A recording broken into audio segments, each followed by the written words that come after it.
بسم اللہ الرحمن الرحیم۔ نماز کی سنتیں۔ تکبیر تحریمہ کہتے وقت سر کو نہیں جھکانا چاہیے۔ بعض لوگ اللہ اکبر جب کہتے ہیں، خاص طور پر سردیوں وغیرہ میں جب کپڑا وغیرہ لپٹا ہوا ہوتا ہے تو ہاتھ کو اوپر لے کے جانے کی بجائے سر کو نیچے کر دیتے ہیں۔ اس طرح نہیں کرنا چاہیے، یہ سنت کے خلاف ہے۔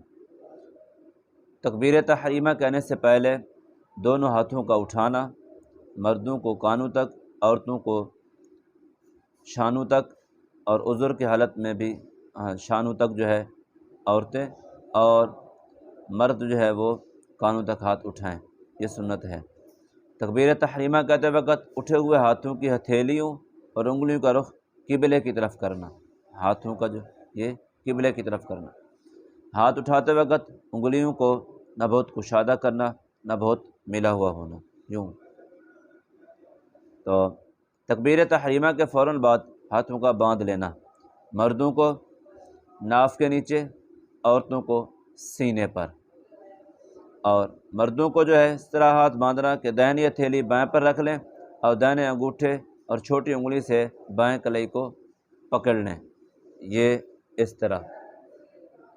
اور عورتیں جو ہیں وہ جو ہے صرف دائیں ہتھیلی بائیں ہتھیلی پر رکھیں گی، اس طرح جو ہے وہ رکھ لیں گی۔ تو مرد جو ہے وہ ناف، یہ بات آئے گی۔ ہاتھ باندھنے کے فوراً بعد سبحانک اللہم پڑھنا، امام اور منفرد کو سبحانک اللہم کے بعد مسبوق کو اپنی ان رکعتوں کی پہلی رکعت میں جو امام کے بعد پڑھے، بشرطے کہ وہ رکعتیں قرات کی ہوں، اعوذ باللہ من الشیطان الرجیم کہنا، ہر رکعت کے شروع میں الحمدللہ سے پہلے بسم اللہ الرحمن الرحیم کہنا۔ امام اور منفرد کو سورہ فاتحہ کے ختم پر آمین کہنا۔ قرات بلند آواز سے ہو تو سب مقتدیوں کو بھی آمین کہنی چاہیے، آہستہ، آمین کا آہستہ کہنا۔ قیام یعنی کھڑے ہونے کی حالت میں دونوں قدموں کے درمیان 4 انگلیوں کے برابر فاصلہ رہنا، یہ کم سے کم ہے۔ زیادہ سے زیادہ آدمی کا جتنا جسامت ہے، کندھے ہیں، ان کے برابر تک کر سکتا ہے، یہ زیادہ سے زیادہ مقدار ہے۔ فجر اور ظہر کے وقت فرض نمازوں میں سورہ فاتحہ کے بعد طوال مفصل کی صورتوں کا پڑھنا، اور عصر عشاء کے وقت اوساط مفصل، مغرب میں قصار مفصل، بشرطے کہ سفر اور ضرورت کی حالت نہ ہو۔ سفر اور ضرورت کی حالت میں جو صورت چاہے پڑھے۔ رکوع میں جاتے وقت اللہ اکبر کہنا، اس طرح کہ تکبیر اور رکوع کی ابتدا ساتھ ہی ہو اور رکوع میں پہنچتے ہی تکبیر ختم ہو جائے۔ مردوں کو رکوع میں گھٹنوں کا دونوں ہاتھوں سے پکڑنا، عورتوں کو صرف گھٹنوں پر ہاتھ رکھنا کافی ہے، یعنی وہ کم جھکیں گی، مرد جب زیادہ جھکیں گے۔ مردوں کو انگلیاں کشادہ کر کے گھٹنوں پر رکھنا، عورتوں ملا کر رکھنا۔ رکوع کی حالت میں پنڈلیوں کا سیدھا رکھنا، مردوں کو رکوع کی حالت میں اچھی طرح جھک جانا کہ پیٹھ اور سرین بالکل برابر ہو جائے۔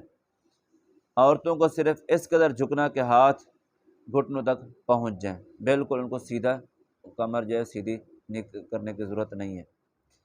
رکوع میں کم سے کم 3 مرتبہ سبحان ربی العظیم کہنا، 3 مرتبہ کم از کم۔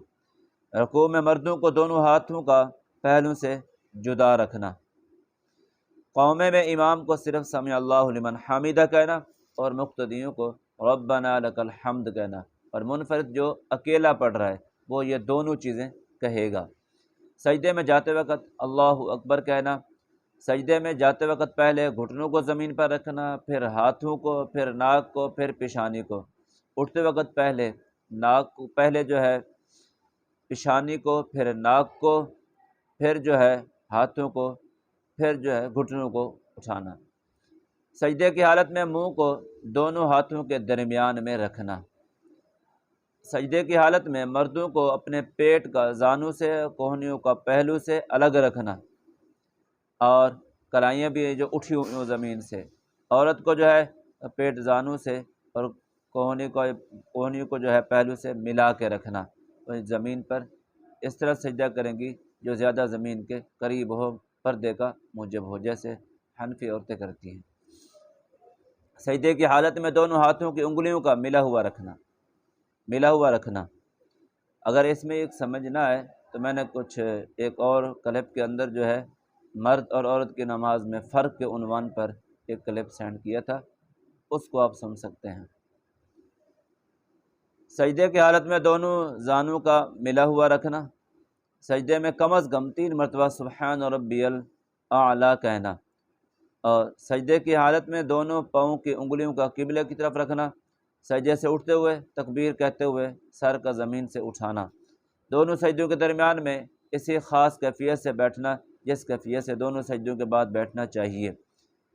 تو التحیات میں اشہد اللہ لا الہ کہتے وقت دونوں ہاتھوں کی بیچ کی انگلی اور انگوٹھے کا حلقہ بنا کر چھوٹی انگلی اور اس کے آس پاس کی انگلیاں بند کر کے کلمے کی انگلی کا اٹھانا، الا اللہ کہتے وقت رکھ دینا، باقی انگلیوں کو آخر تک بدستور باقی رکھنا۔ اب باقی جو بیٹھنا ہے، قاعدہ اولا اور دوسرا قاعدہ میں مردوں کو اس طرح بیٹھنا چاہیے کہ دائنا پاؤں انگلیوں کے بل بیٹھ کھڑا ہو اور اس کی انگلیوں کا رخ قبلے کی طرف ہو، بایاں پاؤں زمین پر بچھا ہو، اسی پر بیٹھے ہوں، دونوں ہاتھ دونوں زانوں پر ہوں، انگلیوں کے سرے گھٹنوں کے قریب ہوں، اور عورتوں کو اس طرح اپنے بائیں سرین پر بیٹھیں، دہنے بازوں کو بائیں پر رکھ لیں، بایاں پاؤں دہنی طرف نکال دیں، دونوں ہاتھ بدستور زانوں پر ہوں۔ فرض کی پہلی 2 رکعتوں کے بعد ہر رکعت میں سورہ فاتحہ کا پڑھنا، قاعدہ اخیرہ میں اتحیات کے بعد درود شریف پڑھنا، درود شریف کے بعد کسی ایسی دعا کا پڑھنا جو قرآن کریم یا احادیث سے ثابت ہو، اس کو پڑھ سکتے ہیں۔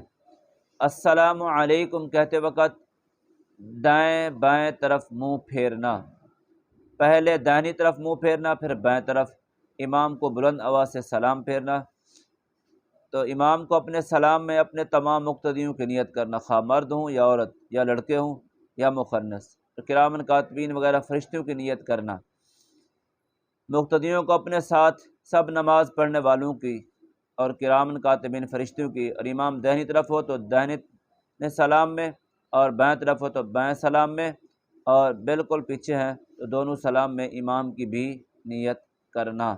تو یہ جو ہے یہ نماز کے 41 جو ہے یہ سنن تھی جن کی رعایت کرنی چاہیے، اس رعایت کر کے جو ہے نماز ادا کرنی چاہیے۔